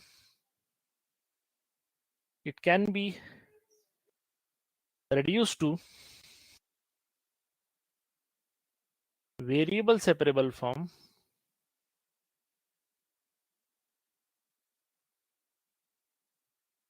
by substitution or with substitution. Okay, you cannot directly separate out because x plus y is there, sec of x plus y. You cannot break sec x and sec y separately and let's say make a variable separable form. So you have to do the substitution here. And what kind of substitution you will do? With substitution such as xy equal to v in first case,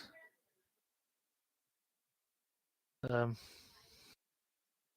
x plus y equal to v, or 2x minus y plus 1 equal to v, or ax plus by plus c equal to v. Okay, so these are the respectively. You can put these kind of substitutions and get the solution by variable separable method. Okay, so let me give one question on this. Write down this note and we'll solve one question based on this variable separable form.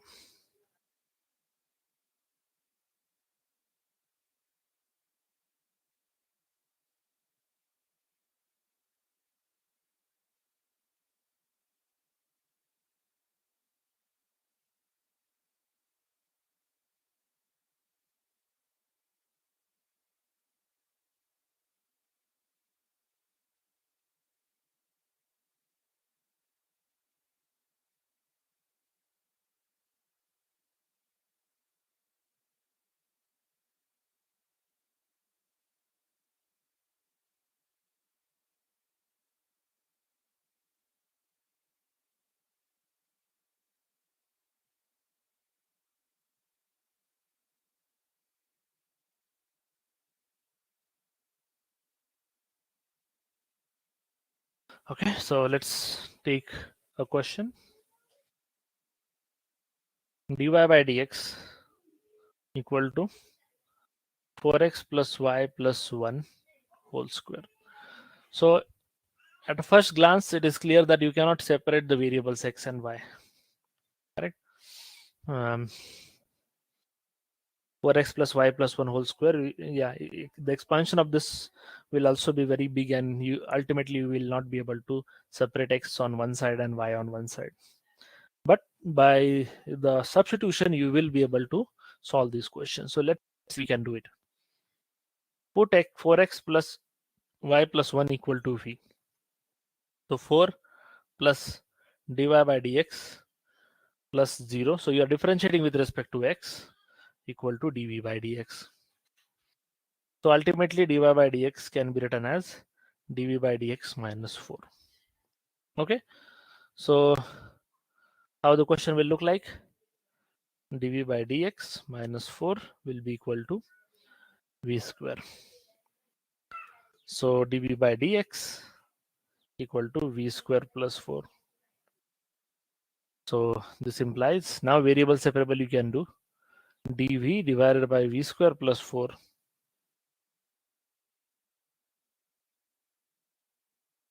dv divided by v square plus 4 is equal to dx. Take integration. Integration of 1 upon v x square plus a square is tan inverse of 1 upon a tan inverse of x by a. So it is 1 upon 2 tan inverse of v by 2 is equal to x plus c. Okay, and now put the value of v here. So v is 4x plus y plus 1. So I can write 4x plus y plus 1 is equal to tan of 2x tan of 2 times x plus c. Okay, and again you will multiply with 2 here. So this is the answer.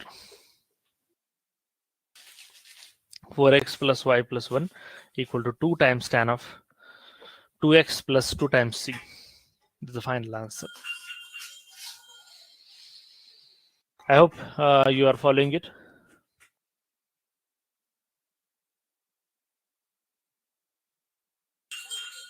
Is it clear?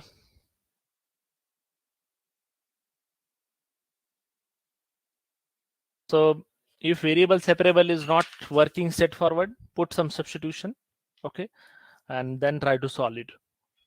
Okay, so that is the first type of method or the basic method which you can use in order to solve the first order, first degree differential equations. We have one more method for it. The next method is homogeneous differential equation. So write down heading homogeneous differential equation.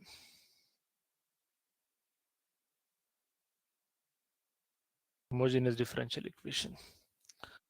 So here also you have to do the substitution and solve the problem. Okay, let's write dy by dx is equal to f of x comma y, let's say, is said to be a homogeneous differential equation if f of x comma y is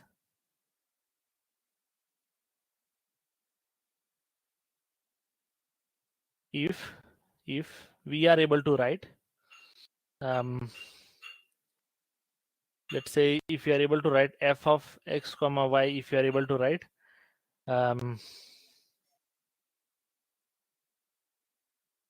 x raised to the power, for example, n f of let's say y by x, or y raised to the power n f of x by y. Okay, I'll repeat. If we are able to write the given function in terms of x raised to the power n f of y by x or y raised to the power n f of x by y, in those situations we can say the given function is a homogeneous differential equation of degree n. I'll say of degree n if this is the condition. Okay, I'll repeat. Dy by dx is equal to capital F of x comma y is said to be a homogeneous differential equation of degree n if capital F of x comma y we are able to write in terms of x raised to the power n f of y by x or y raised to the power n f of x by y. Okay, we have studied this part in some of this part in calculus. Okay, in partial differentiation, homogeneous and all. Okay, so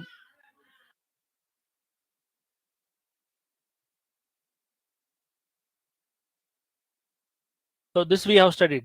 But for example, if m dx plus n dy, this kind of equation is given to you, m and n are the functions of x and y, is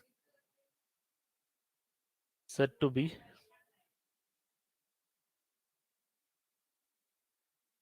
homogeneous differential equation if all the terms of m and n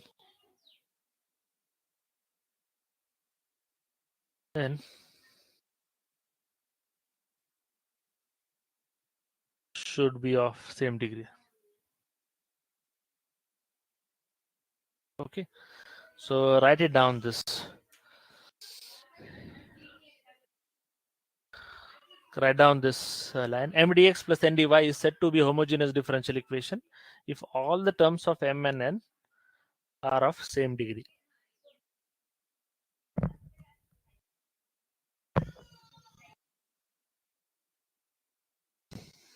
Okay. So let me give you an example here. dy by dx equal to x square y minus y cube divided by xy square. Okay. So in this case, if you take x cube from the numerator, if you take, first of all, you can clearly see what is the power, what is the order of, what is the degree of the first term?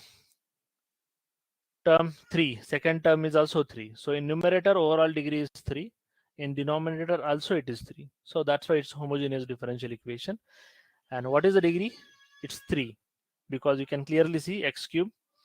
If you take it out, y by x minus y by x whole cube divided by, if you take x cube common, y by x whole square.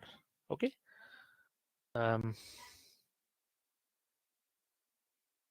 So basically here y by x will get cancelled. Sorry, x cube will get cancelled. But ultimately, let's say what is as it is of same degree, what is going to happen is its degree is 0, because x raised to the power 0 is remain outside the bracket, right? So here degree is 0 because numerator and denominator are with the same degree. Okay, and you are able to write the function in terms of y by x or x by y. Okay, clear? So if you take y cube common, you will be able to write in terms of x by y. But if we take x cube common, we will be able to write in terms of y by x. Okay, so how to solve this question is by substitution. Solution part is by substitution. What substitution? Put y by x is equal to v or x by y equal to v, depending on the cases. Okay, so if our equation is in terms of y by x, you have to put y by x equal to v. If our equation is in terms of x by y, you have to put x by y equal to v. Okay, let's solve one question. We are at the end of the session, so I'll just take one last question and then we'll end our session. Okay, so let's take a question here. dy by dx is equal to y by x log of y by x plus 1. So here it is already in terms of y by x. Okay, so it's a homogeneous, it's also homogeneous function. It's already a homogeneous function of degree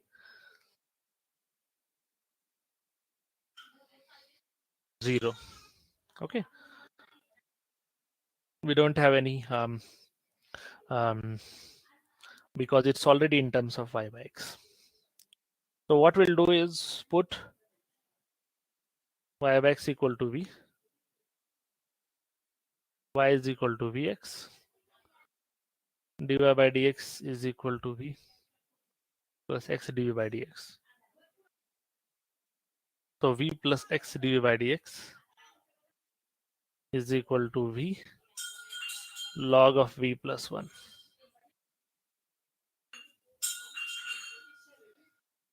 So if we multiply this v inside, it will be v plus v log v plus v. So this v will get cancelled, and now x dv by dx equal to v log v. Yes. So how would you say it's equal to 0? Okay.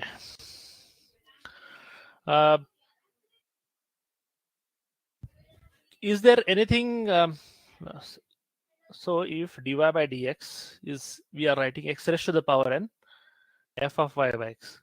So this entire function is in terms of f of y by x, right? So what is x raised to the power n here? We don't have any x raised to the power n here, right? So that is why I'm saying that this is of degree 0. So n is 0, so degree is 0. Okay, because it is, we are multiplying 1 to this, and when we get 1, x raised to the power 0 is 1.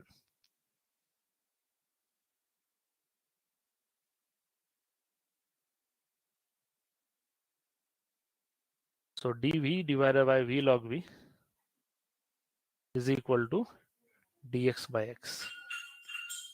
Okay, dv divided by v log v is equal to dx by x. So if you take integration on both the sides, it is log of log v is equal to log of x plus log of c. Okay, constant is log c here. So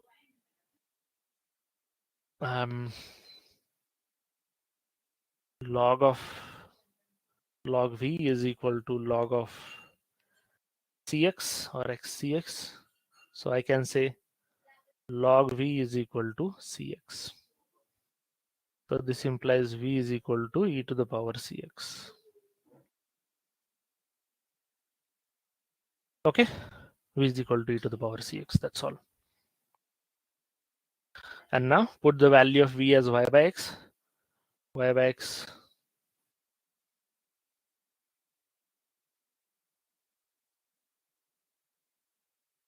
x is equal to e to the power cx. So this implies y is equal to x e to the power cx is the solution. Okay, is it clear?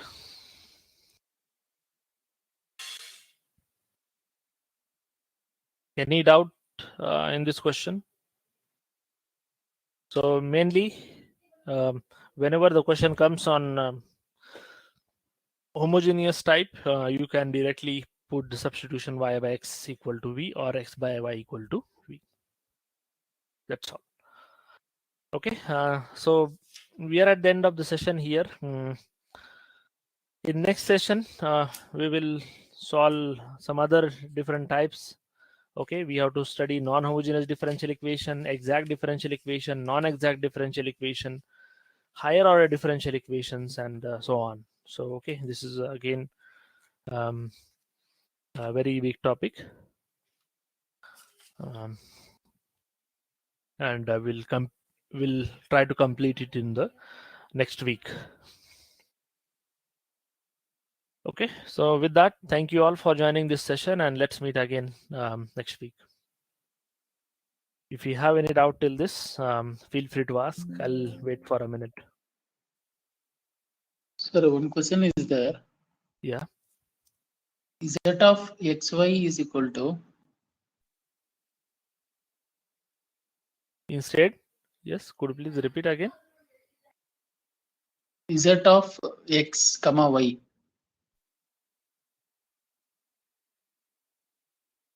Which question you are talking about? No, sir. This related to this homogeneous equation. One problem is there. Okay. Yeah. Uh, Z of x comma y is equal to x square plus y square whole power n. can you type the question, please? I am not able to. X. Okay. Sir, Z. This is what z of x comma y, right? yeah, sir. Is equal to X square plus y square whole power n. whole power n. Yes.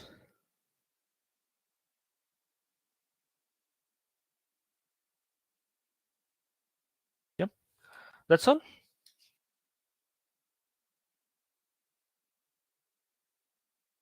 Hello.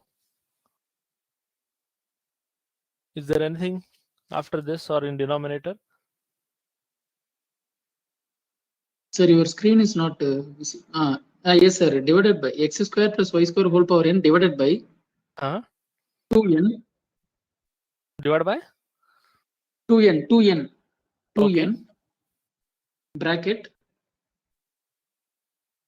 No, not for that, sir. After 2n, on bracket, 2n minus 1, bracket close, then plus, that expression is over, sir. No, that term is over. No, that term is over. Okay. Plus x into phi of y by x. Pi, sir, pi. That Pi. Yeah, sir. Pi of y by x plus chi of plus chi of y by x. Okay. We have to evaluate the value of expression x square zxx plus 2xy zxy plus y square zyy, sir. So what is the question here? You have to let's say find the this is z. This is not a differential. This is not a differential equation, right? Yeah, sir. But they are asking us to evaluate the value of expression x square zxx plus 2xy zxy plus Okay. y square zyy. Okay. X square dou xx plus Dou square z by dou x square, basically, sir. That yes, one only. dou 2z by dou x square plus it's not that Plus difficult. 2x. So this is from the calculus topic. Okay, if this is from the calculus topic, and that too from partial derivative, and you we already have theorem for it. Okay, let me just go to that theorem, so or it will be more clear to you. So it will be in calculus. Yeah, yes, I understood your question. So yes, so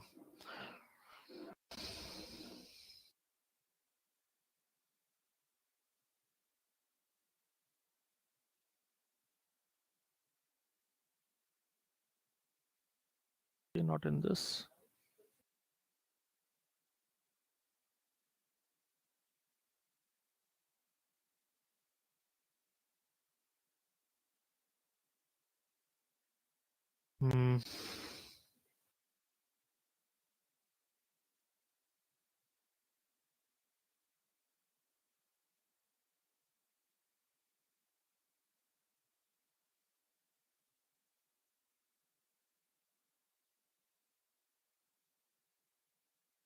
Continuity and differentiability.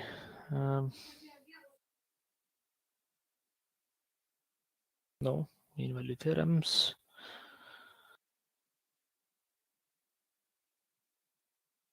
Yeah, I think we have solved this type of question, so I'm looking for it.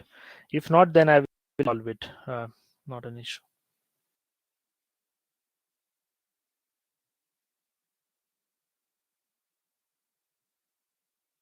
No, anyway, we will solve it here itself. Let me just close it.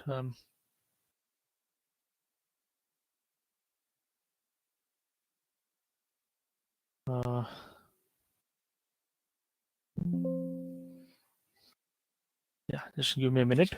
I'm opening this.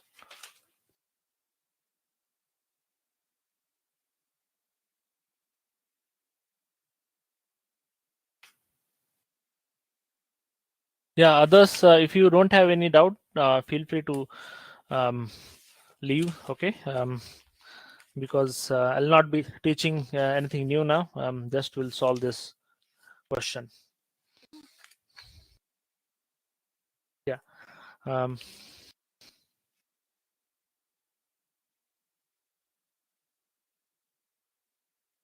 Yes. So x square dou 2z by dou x square plus 2xy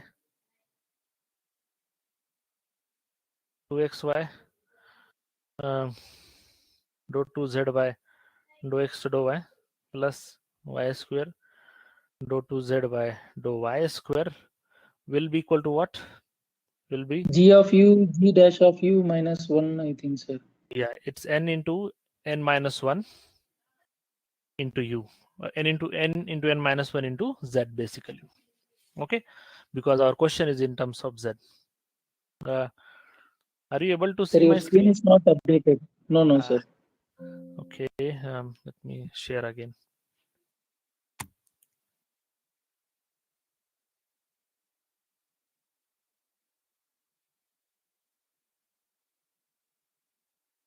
Yeah.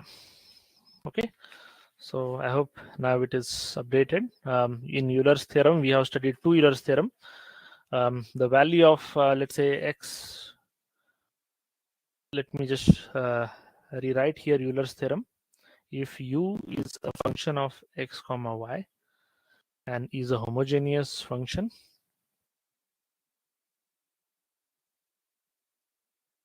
of degree n, then x dou u by dou x plus y dou u by dou y is equal to nu. This is the first thing. Second thing is x square dou 2u by dou x square plus y square dou 2u by dou y square plus 2xy dou 2u by dou x dou y is equal to n into n minus 1 times u. Okay, so the question is here from this type. Okay, so what you have to do is you have to assume this as one function, this as another function, this as a third function. So you have to treat it separately, right? So it's like u of I will write in terms of u. Okay, u of x comma y is equal to, let's say, f of x comma y plus g of x comma y plus h of x comma y. Treat them separately. Then this triple derivative, what as I said, x square z double dash or dou 2z by dou x square plus y square dou 2z by dou y square plus 2xy dou 2z by dou x dou y should be equal to m into m minus 1 times f plus n into n minus 1 times g plus p into p minus 1 times h. So what is this? F, G, H are the functions. M is their respective degrees. Okay, M is their respective degrees. I hope you understood. So Yeah, sir. yeah, so in this case, what is the degree of this second? Here 1. degree is 1. Here degree is 0. 0. Correct? Yeah, in the same way, in the first question, it is x square, you have to take it outside the bracket. So you can, let's say, write it as x square. If you take outside the bracket, it will be, sorry, x raised to the power 2n you have to take outside. So in bracket you will have 1 plus y by x square raised to the power n. So in that way, the value degree will be x raised to the power 2 by n. So n is degree will be 2n in that case. Okay, so I'll Yeah, write here 2n is the 2n 1 plus y by x whole square. your screen is not okay. Yes, sir. Okay, 2n into 2n minus 1. Okay, so that's all. The other terms are as it is, so you can clearly see here x raised to the It is power x 2n. power 2n. Yes, so you have to consider this as your m, this as your n, and this as your p, and then solve it. Okay. Yep. Okay. Yeah. So the here background is same, Euler's theorem we are using, nothing else. Okay, but as 3 different functions are there, you have to treat them separately and solve it. Clear? Okay. Yeah. So okay, sir. So right, sir. Yeah. Got it. Okay. Thank you. Any other doubt? No. Okay. If no doubt, then we'll end our session here, and we'll meet again next week. So thank you all for joining this class. Thank you, sir. Thank you so much.